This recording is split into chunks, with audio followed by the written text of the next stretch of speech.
Good morning. This is Ron. Welcome to Story Time.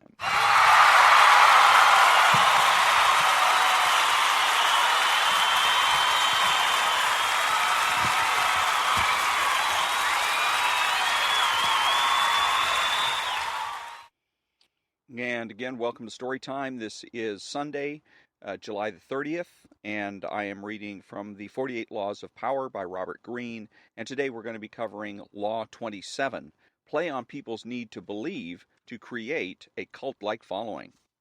People have an overwhelming desire to believe in something. Become the focal point of such desire by offering them a cause, a new faith to follow. Keep your words vague, but full of promise. Emphasize enthusiasm over rationality and clear thinking. Give your new disciples rituals to perform. Ask them to make sacrifices on your behalf. In the absence of organized religion and grand causes, your new belief system will bring you untold power.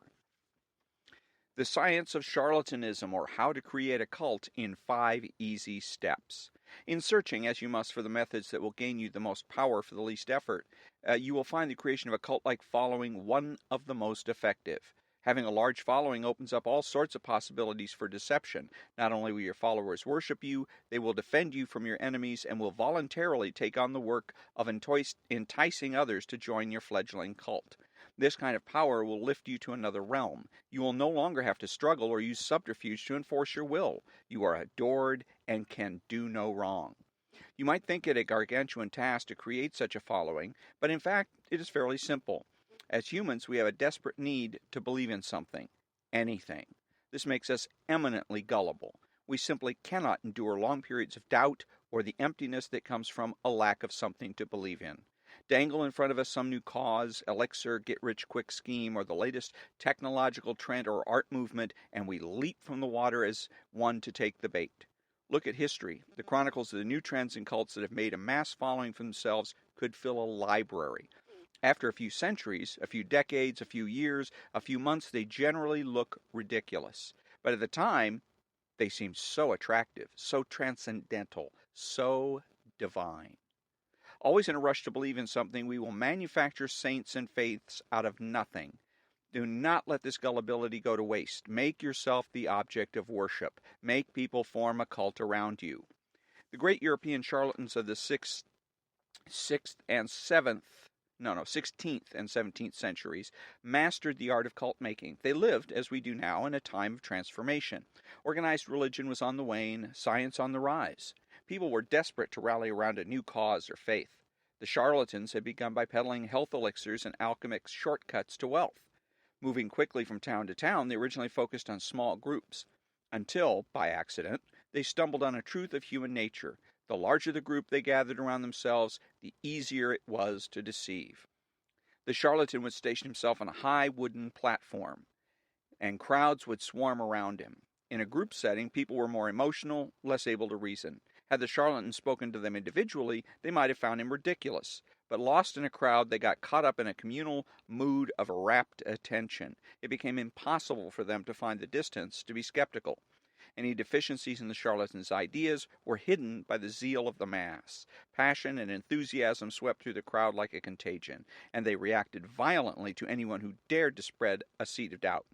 Both consciously studying this dynamic over decades of experiment and spontaneously adapting to these situations as they happened, the charlatans perfected the science of attracting and holding a crowd, molding the crowd into followers, and the followers into a cult. The gimmicks of the charlatan may seem quaint today, but there are thousands of charlatans among us still, using the same tried and true methods their predecessors refined centuries ago, only changing the names of their elixirs and modernizing the look of their cults.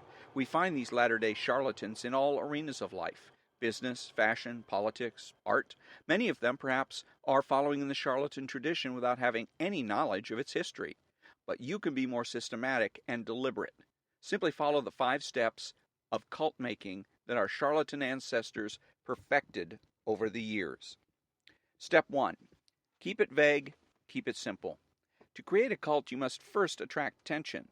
This you should do not through actions which are too clear and readable, but through words which are hazy and deceptive. Your initial speeches, conversations, and interviews must include 2 elements. On the one hand, the promise of something great and transformative, and on the other, a total vagueness. This combination will stimulate all kinds of hazy dreams in your listeners who will make their own connections and see what they want to see. To make your vagueness attractive, use words that greatly resonate but have cloudy meaning, words full of heat and enthusiasm. Fancy titles for simple things are helpful, and as are the use of numbers and the creation of new words for vague concepts. All of these create the impression of specialized knowledge, giving you a veneer of profundity. By the same token, try to make the subject of your cult new and fresh, so that the few will understand it. Done right, the combination of vague promises, cloudy but alluring concepts, and fiery enthusiasm will stir people's souls, and a group will form around you. Talk too vaguely, and you have no credibility, but it is more dangerous to be specific. If you explain in detail the benefits people will gain by following your cult, you will be expected to satisfy them. As a corollary to its vagueness, your appeal should also be simple. Most people's problems have complex causes, deep-rooted neuroses, interconnected social factors, roots that go back in time and are exceedingly hard to unravel. Few, however, have the patience to deal with this. Most people want to hear that a simple solution will cure their problems. The ability to offer this kind of solution will give you great power and build you a following. Instead of the complicated explanation of real life, return to the primitive solutions of our ancestors, to good old country remedies, to mysterious panaceas. Step 2.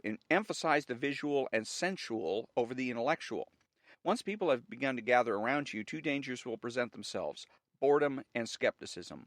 Boredom will make people go elsewhere. Skepticism will allow them to distance to think rationally about whatever it is you're offering, blowing away the mist you have artfully created and revealing your ideas for what they are. You need to amuse the bored and then ward off the cynics.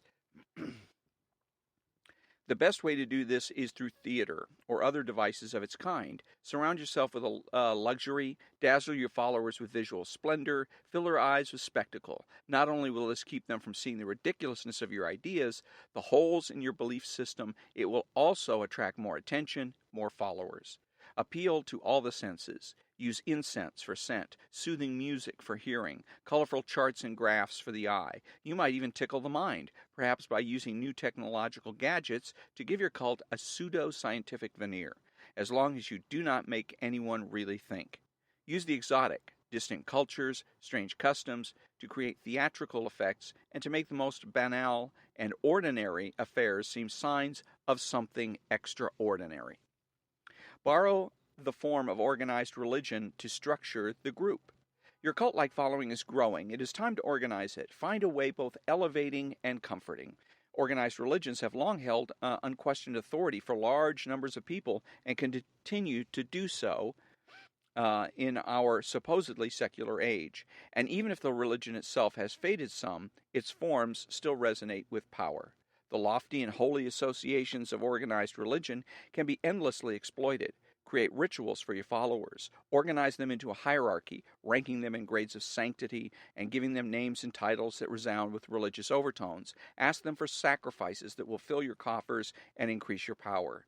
To emphasize your gatherings' quasi-religious nature, talk and act like a prophet. You are not a dictator, after all. You are a priest, a guru, a sage, a shaman, or any other word that hides your real power in the mist of religion. Step 4. Disguise your source of income. Your group has grown, and you have structured it in a church-like form.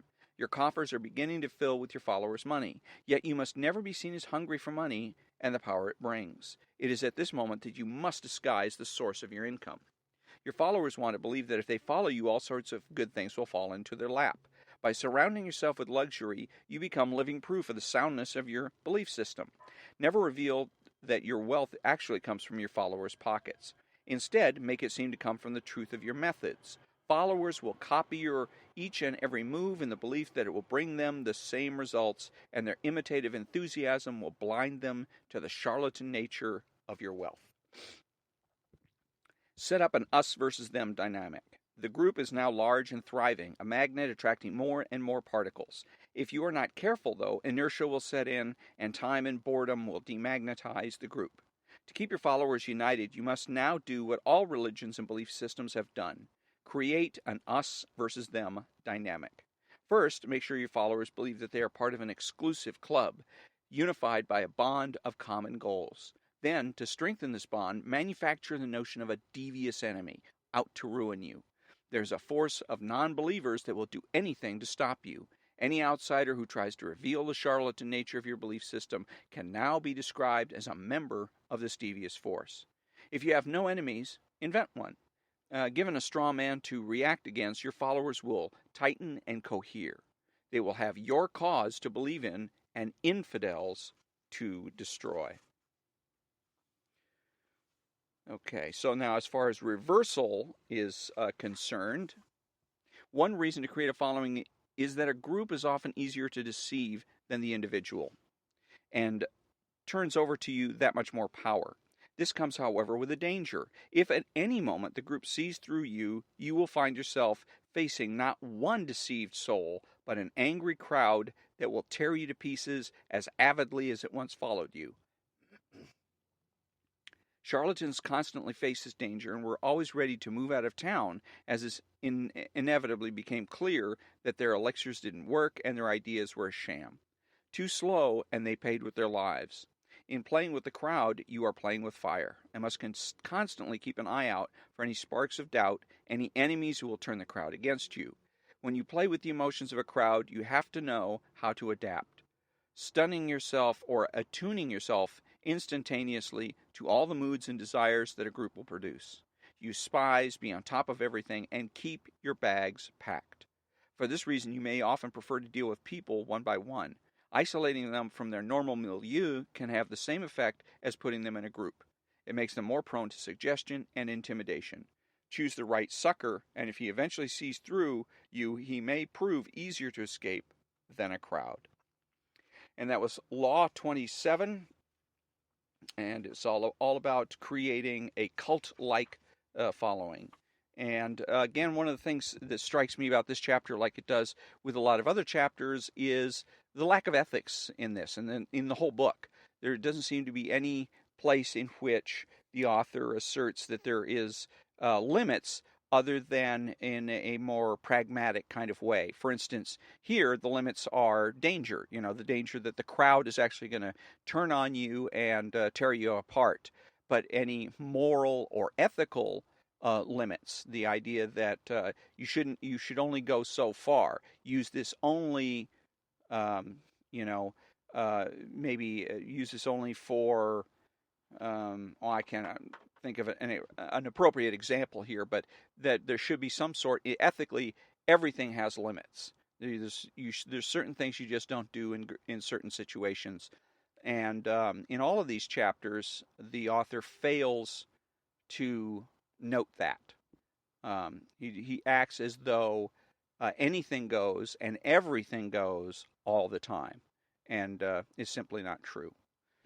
So Tuesday, the 1st of August, I'm going to be reading Law 28, Enter Action with Boldness, from the 48 Laws of Power. If you are unsure of a course of action, do not attempt it. Your doubts and hesitations will affect your execution. Timidity is dangerous.